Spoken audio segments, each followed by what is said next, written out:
You have 5 seconds to stop a billionaire from walking away from the most expensive penthouse deal your city has ever seen. POV. You are a luxury real estate agent, and tonight, one signature could make history. You are standing inside a glass-walled penthouse nearly 1,000 feet above the city. Below you, traffic looks like glowing veins. Private helicopters move between rooftops. The skyline stretches past the windows in every direction. The property has everything: a private elevator, a rooftop infinity pool, a temperature-controlled wine room, imported marble floors, a 2-story living room, a private cinema, and a price tag of $100 million. But none of that matters if the buyer leaves. Your client stands near the windows with his hands in his pockets. He is a billionaire technology investor who has already toured properties in London, Dubai, New York, Singapore, and Monaco. He does not need this penthouse. He does not need another home. And that is exactly what makes selling it so difficult. Ordinary buyers purchase what they need. Luxury buyers purchase what cannot be repeated. Your job is not to convince him that the penthouse is beautiful. He already knows that. Your job is to prove that walking away would cost him something money cannot easily replace: exclusivity, status, control, and the feeling of owning the one residence everyone else wanted but could not get. You glance toward the seller's attorney. The contracts are waiting on the dining table. Your phone is vibrating inside your jacket. The developer wants an answer. The seller has already rejected 2 lower offers. Another buyer is reportedly waiting overseas. And your client has just said the 6 words every agent fears: "I don't think it's worth it." The room goes silent. Months of work suddenly hang on one sentence. You remember how this began. 3 months earlier, you received a short email from an assistant asking whether the penthouse could be viewed privately after midnight. No buyer name, no financial details, no explanation. In luxury real estate, serious clients rarely arrive through open houses. They arrive through lawyers, wealth managers, private bankers, and assistants trained to reveal almost nothing. Before arranging the first tour, you had to verify that the buyer was real. Proof of funds, identity checks, confidentiality agreements, security protocols. Even the building staff were told only what they needed to know. When your client finally arrived, he spent less than 20 minutes inside. He barely reacted to the view. He did not ask about the furniture. He did not take photographs. Instead, he asked questions most buyers would never consider. Could the elevator system be isolated from the rest of the building? Could the windows be replaced with stronger security glass? Could an entire floor be converted into offices? Could his aircraft land nearby? Could staff enter without crossing private family areas? Could the purchase be structured through multiple companies without delaying closing? That was when you understood. He was not shopping for a home.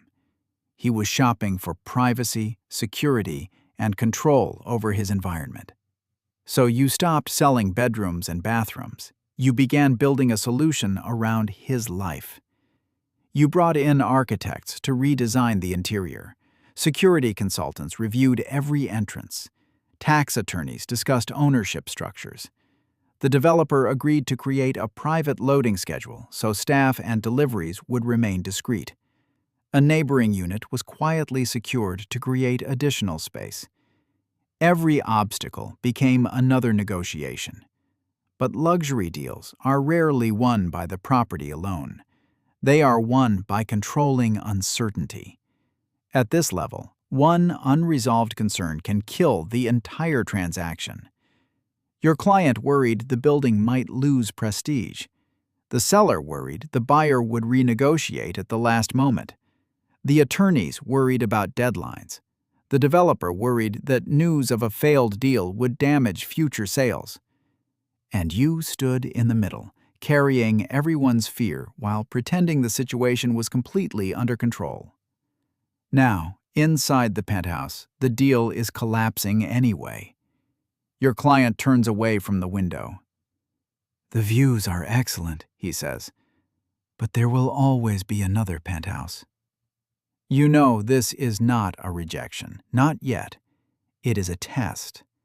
Wealthy buyers often challenge the price even when they can easily afford it. They want to know whether the agent truly understands the value or is simply repeating marketing language.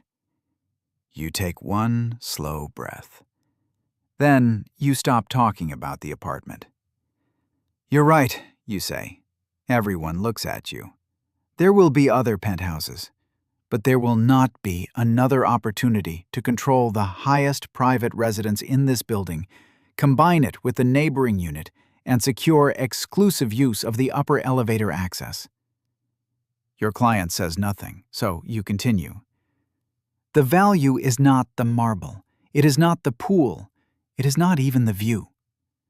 You walk toward the glass and point across the skyline. "The value is that no future buyer can recreate this exact position once it is gone." He turns back toward the city. You have his attention. Now you explain what you discovered that morning. The overseas buyer is not a rumor. Their representative has submitted a written expression of interest. If your client walks away tonight, the seller intends to reopen negotiations immediately. You are careful not to sound desperate. Pressure must feel real, not manufactured. Your client asks the only question that matters. "What will close it tonight?" The seller's attorney looks toward you. This is the moment. The asking price is $100 million. Your client previously offered $92 million. The seller wants $98 plus a rapid closing and limited conditions. But your client does not like losing negotiations. He needs a concession that feels meaningful. You propose $96 million, all cash, with closing in 10 business days. In exchange, the seller must include the neighboring unit, the custom furniture package, 2 private parking spaces, and exclusive rights to the rooftop terrace during approved private events. The seller refuses.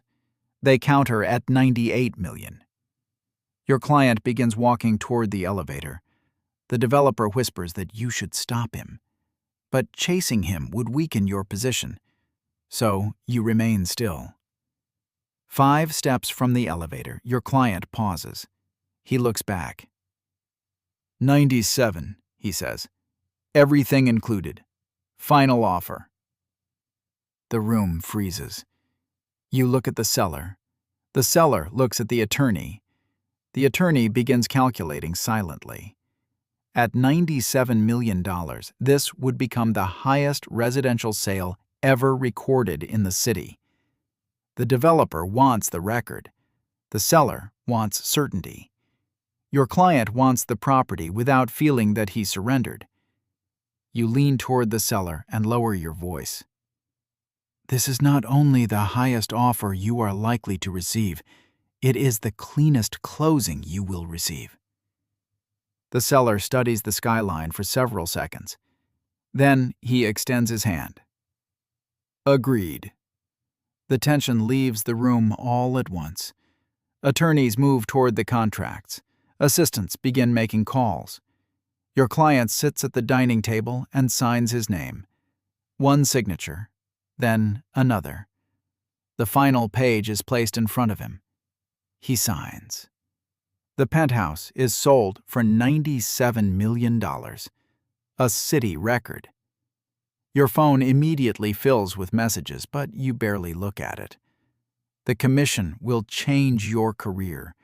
The headlines will bring new clients. Other developers will now trust you with properties they once believed were beyond your reach.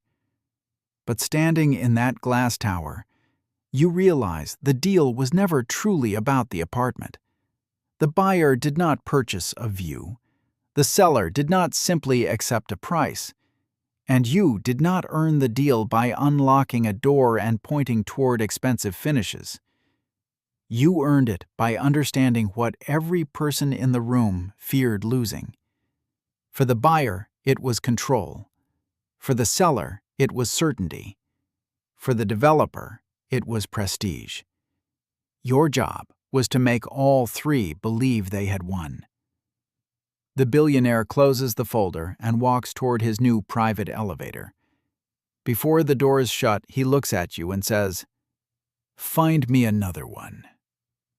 And that is how the biggest deal of your career becomes the beginning of the next one.